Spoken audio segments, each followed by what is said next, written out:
दोस्तों, आपने अंधविश्वास के बहुत सारे केसेस सुने होंगे जहां लोग अंधविश्वास के चक्कर में अपने साथ कुछ भी अनहोनी कर देते हैं। पर जो केस मैं आपको आज बताने जा रहा हूं वो इन सब से कुछ अलग है। अक्सर हमने ये सुना है कि अनपढ़ लोग ही अंधविश्वास के चक्कर में फंसते हैं, पर आज जिन लोगों का केस मैं आपको बताने जा रहा हूँ वो ना तो अनपढ़ थे और ना ही उनके पास पैसे की कमी थी, पर फिर भी उन्होंने कुछ ऐसा किया जिसे सुनते ही आपके होश उड़ जाएंगे। आंध्र प्रदेश के चित्तौड़ डिस्ट्रिक्ट में एक जगह है मदनपल्ले, जहाँ एक नायडू फैमिली रहती थी। नायडू फैमिली में 4 लोग थे। पुरुषोत्तम नायडू, जिनकी उम्र 55 साल थी, उनकी बीवी पद्मजा 50 साल और इनकी 2 बेटियां थी, अलेख्या 27 साल और साई दिव्या 22 साल। ये फैमिली एक अच्छी पढ़ी लिखी फैमिली थी। Purushottam Naidu government degree college Chittoor में केमिस्ट्री पढ़ाते थे और उनकी वाइफ पद्मजा स्कूल प्रिंसिपल थी। दोनों बच्चियां अपनी स्टडीज के लिए घर से दूर थी। ये फैमिली एजुकेटेड होने के साथ साथ बहुत धार्मिक भी थी और ये सब बहुत बड़े शिव भक्त भी थे, जो होने में कोई भी बुरी बात नहीं है। धार्मिक होना अच्छी बात है, पर धार्मिक और अंधविश्वासी में बहुत फर्क होता है। रिसेंटली 2020 में ये अपने नए घर में शिफ्ट हुए थे, इसलिए उन्होंने घर में एक बहुत बड़ी पूजा भी रखी थी। इसके बाद साल 2021 की बात है, जब कोरोना पीक पर था, इसलिए नायडू फैमिली ने दोनों बेटियों को भी घर बुलाया। 23 जनवरी 2021 को पुरुषोत्तम और पद्मजा ने अपने रिस्पेक्टिव कॉलेज और स्कूल में छुट्टी ले ली, ये कह के कि उन्हें घर में कोई बहुत बड़ी पूजा रखी है, इसलिए वो नेक्स्ट वीक नहीं आ पाएंगे। और उन्हें छुट्टी आराम से मिल भी गई, क्योंकि वो जॉब पे भी बहुत ही रेगुलर आया करते थे।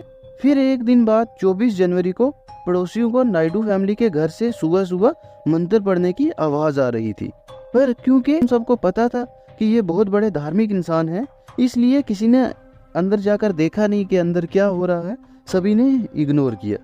इसके बाद सीधा शाम 7 बजे पुरुषोत्तम नायडू ने अपने एक दोस्त को कॉल लगाई और उससे कहा कि शायद मेरे से बहुत बड़ी गलती हो गई है। दोस्त ने पूछा क्या, तो पुरुषोत्तम नायडू ने अपने दोस्त को कुछ ऐसा बताया जिसको सुनते ही वो अपनी जगह फ्रीज हो गया। उसे अपने कानों पर यकीन नहीं आ रहा था और उसे समझ भी नहीं आ रहा था कि वो इस पर कैसे रिएक्ट करे। पुरुषोत्तम ने अपने दोस्त को बताया कि उसने अपनी दोनों बेटियों की बलि चढ़ा दी है और साथ में ही कहा कि कोई टेंशन लेने वाली बात भी नहीं है, क्योंकि वो कल शाम तक इसी शरीर में वापस आ जाएंगी। जब उनके दोस्त ने अपना होश संभाला और पुरुषोत्तम से रीजन पूछा, तो पुरुषोत्तम ने कहा कि उनके अंदर कलयुग की बुरी शक्तियां आ गई थी और आज 24 जनवरी को कलयुग का आखिरी दिन था, इसलिए उनके साथ वो बुरी शक्तियां भी चली गई हैं और कल 25 जनवरी को सतयुग शुरू होते ही वो वापस इसी शरीर में लौट आएंगे। दोस्त को यकीन नहीं हो रहा था कि पुरुषोत्तम नायडू इतने बड़े अंधविश्वासी हैं, इतना पढ़ा लिखा इंसान, वो कैसे अंधविश्वास पर यकीन रख सकता है। उसने अपनी बेटियों को ही मार दिया अंधविश्वास के चक्कर में। उसने पुरुषोत्तम की कॉल कट की और सीधा पुलिस को कॉल लगाई। पुलिस भी बिना देरी किए सीधा नायडू फैमिली के घर पर पहुंच गई और वहां पहुंचते ही पुलिस क्या देखती, पूजा घर में पूरे फर्श पे खून ही खून था। छोटी बेटी साई दिव्या को त्रिशूल और डंबल से मारा गया था और बड़ी बेटी अलेख्या को डंबल से मारा गया था और फिर दोनों को रेड साड़ी में रैप किया गया था। मारने के बाद उन दोनों के सिर से कुछ बाल भी काटे थे जो शिव भगवान को ऑफर किए गए थे। इसके बाद पुलिस बेडरूम में पहुंची तो देखा कि पुरुषोत्तम और पद्मजा बड़े आराम से बैठे हुए हैं और उनके चेहरे पर कोई भी फिक्र नहीं है। उन्हें देखकर बिल्कुल भी नहीं लग रहा था कि उनकी बच्चियां साथ वाले कमरे में मरी पड़ी है और उन्हें कोई भी अफसोस है इस बात का। पुलिस ने दोनों से पूछा कि ये सब क्या है, तो पद्मजा बोली कि ये हमने और हमारी बेटियों ने अपनी मर्जी से किया है। फिर पद्मजा ने सारी कहानी एक्सप्लेन की। पद्मजा ने बताया कि आज कलयुग का आखिरी दिन था, इसलिए उनके अंदर बुरी शक्तियां थी और उन बुरी शक्तियों को निकालने के लिए इन बच्चियों की बलि देनी पड़ी और कलयुग के आखिरी दिन इनकी बलि देने से वो शक्तियां वापस इनके अंदर तो नहीं आएंगी, पर कल सतयुग शुरू होते ही ये बच्चियां अपनी शरीर में लौट आएंगी। फिर उन्होंने पुलिस को बताया कि छोटी बेटी साई दिव्या ने खुद ही अपनी बड़ी बहन से कहा कि वो उसे मारे। जब बड़ी बहन में इतनी हिम्मत नहीं आई तो साई दिव्या ने बड़ी बहन अलेख्या से कहा कि मैं अपनी जान खुद ले लूँगी और अगर मैंने अपनी जान खुद ले ली तो ये बहुत ही बड़ा पाप हो जाएगा, इसलिए मुझे इस पाप को होने से रोको और मुझे मारो। जिसके बाद बड़ी बहन ने त्रिशूल लिया और छोटी बहन के माथे पे मार दिया। इसके बाद उनकी माँ पद्मजा ने डंबल उठाया और डंबल से बड़ी बहन के सिर में मारा और छोटी बहन को भी बहुत बार मारा, जिसके बाद दोनों बहनें मर गई। अब पद्मजा और पुरुषोत्तम को अपनी बलि रात 9 बजे देनी थी, पर पता नहीं कैसे पुरुषोत्तम होश में आ गए और उन्होंने अपने दोस्त को सारी कहानी बता दी, जिसके बाद ये सब हो गया।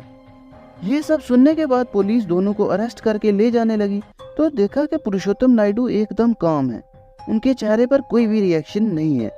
पर पद्मजा चिल्लाने लगी, वो कहने लगी कि हमें 1 दिन दे दो, कल ये बेटियां अपने शरीर में लौट आएंगी और हमारा प्लान भी खराब मत करो, हमारा टाइम निकला जा रहा है, हमें भी जाना है।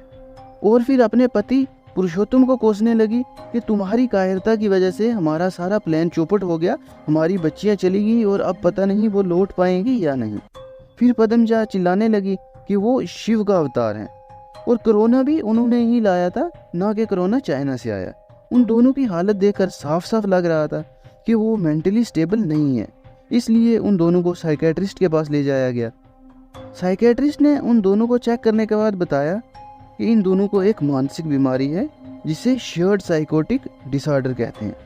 शेयर्ड साइकोटिक डिसऑर्डर एक ऐसी बीमारी होती है जिसमें 2 या 2 से ज़्यादा लोग जो क्लोज रिलेशनशिप में रहते हैं वो सेम डिल्यूजन शेयर करते हैं। फैमिली में किसी एक इंसान को ये डिल्यूजन होता है और वो उसको पूरी फैमिली में स्प्रेड कर देता है, और ये इस तरह से स्प्रेड होता है कि अगर फैमिली में किसी को इस पर यकीन ना भी हो तो वो भी इससे इन्फ्लुएंस हो जाता है। इस केस में पद्मजा को रीबर्थ डिल्यूजन था और उसे लगता था कि उनकी फैमिली रीबर्थ हो जाएगी, वापस उनका जन्म हो जाएगा, और उसने ये डिल्यूजन अपनी पूरी फैमिली में फैला दिया, जिसके इन्फ्लुएंस में उसने अपने पति को और अपनी बेटियों को भी लाया। आपने अभी पीछे सुना कि उनकी छोटी बेटी इस कदर उनके इन्फ्लुएंस में आई हुई थी कि उसने अपनी बड़ी बहन से खुद कहा कि वो उसे मार दे। खैर, इसके बाद दोनों को मेंटल केयर हॉस्पिटल में एडमिट किया गया और वहाँ से डिस्चार्ज होने के बाद सीधा जेल में।